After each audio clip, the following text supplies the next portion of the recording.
देवी महत्यं दुर्गा सप्तशती चण्डामुण्डवधो नाम सप्तमोऽध्यायः। ध्यानं ध्यायें रत्नपीठे सुखकलपठितं शृण्वतीतं श्यामलाङ्गीं न्यस्थे काङ्घ्रीं सरोजे शशिसकलधरां वल्लकीं वादयन्तीं कहलाराबद्धमालां नियमितविलसच्छोलिकां रक्तवस्त्रां मातङ्गीं शङ्खपात्रां मधुरमधुमदां चित्रकोद्भासिभालां। ऋषिर्उवाच आज्ञाप्तस्ते ततो दैत्य चण्डामुण्डपुरोगमाः चतुरङ्गबलोपेता ययुरभ्युत यतायुधाः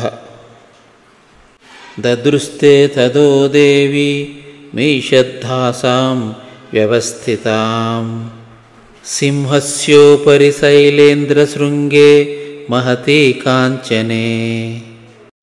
ते दृष्ट्वा तां समादातुमुद्यमञ्चक्रुरुद्यताः आकृष्टा चापि सधरास्तधान्ये तत्समीपगाः।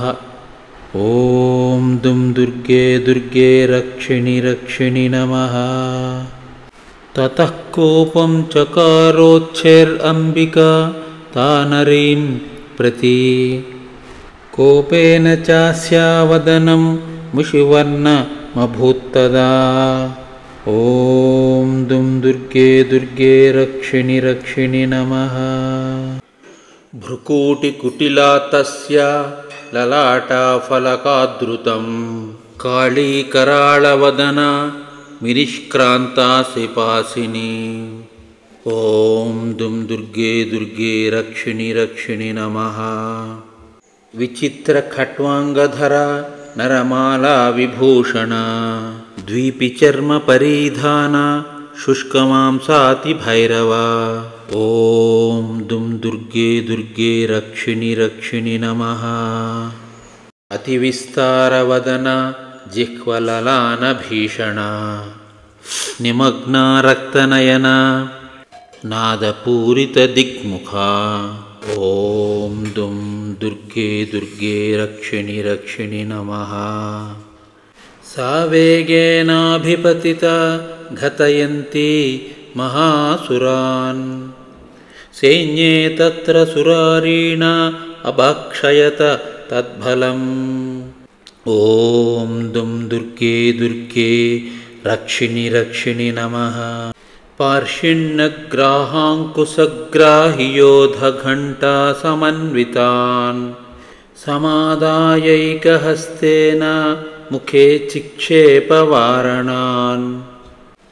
तथैव योधं तुरगैरथं सारथिना सह निक्षिप्य वक्त्रे दशशनैश्चर्वयत्यतिभैरवम्। एकं जाग्रह केशेषु ग्रीवायमधचापरं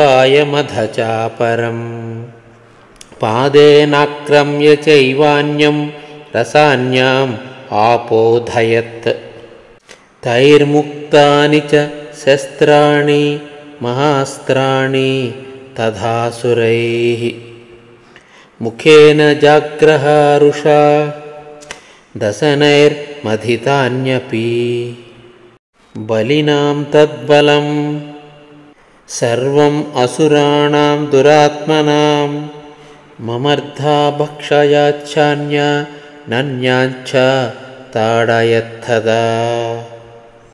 असिना निहताः केचित् खट्वाङ्गताडिताः जग्मुर्वीनाशमसुरा दन्ताग्रावि हतास्तदा। क्षणेन तद्बलं सर्वमसुराणां निपातितं दृष्ट्वा चण्डो विदुद्रावतां काळीमतिभीषणां।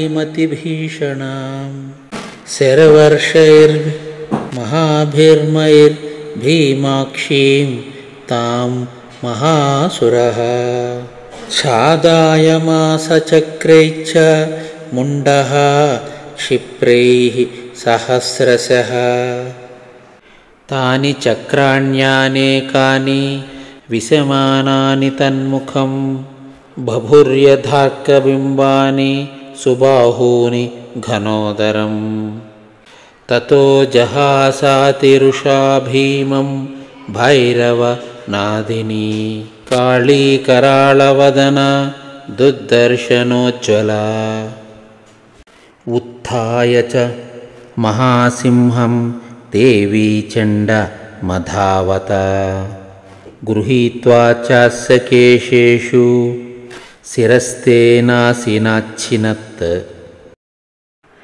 अधामुण्डोऽभ्यधावत्तं दृष्ट्वा चण्डं निपातितं तमप्यपात यद्भमौ सा खड्गाभिहतं वृषा अथ शेषं ततः सैन्यं दृष्ट्वा चण्डं निपातितं मुण्डं च सुमहावीर्यं दिशो भेजे भयातुरं शिरश्चण्डश्च काली च गृहीत्वा मुण्डमेव च प्राह प्रचण्डाट्टहासमिश्रमभेद्य चण्डिकां मया तवात्रोपहृतौ चण्डमुण्डौ महापशु युद्धयज्ञे स्वयं शुम्भं निशुम्भं च हनिष्यसि ऋषिरुवाच तावानीतौ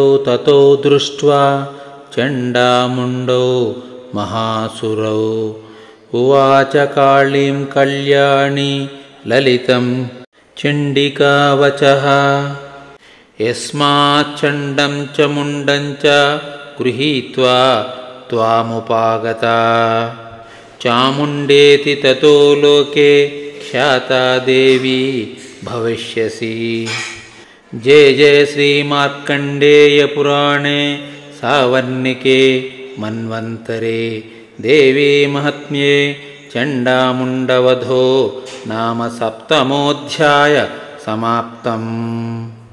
आहुति ॐ क्लीं जयन्ती सांगायै सशक्तिकायै सपरिवारायै सवाहनायै काली चामुण्डादेव्यै कर्पूरबीजाधिष्ठायै महाआहुतिं समर्पयामि। नमः स्वाहा।